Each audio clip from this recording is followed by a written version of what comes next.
Hey everyone, welcome to Gaming Explain. In today's video, I'm gonna show you how to turn on Angry Birds 2 notifications. So let's get started. Begin by launching settings on your mobile device.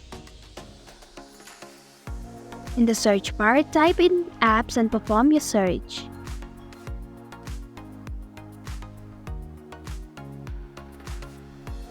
Tap on it. Then select Manage Apps option.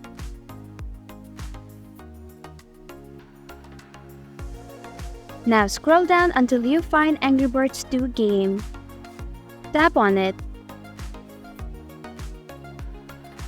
Now tap on Notifications option.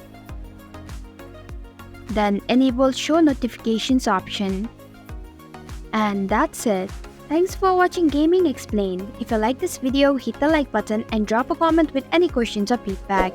If you are new, subscribe and click the bell icon to stay updated on the future videos.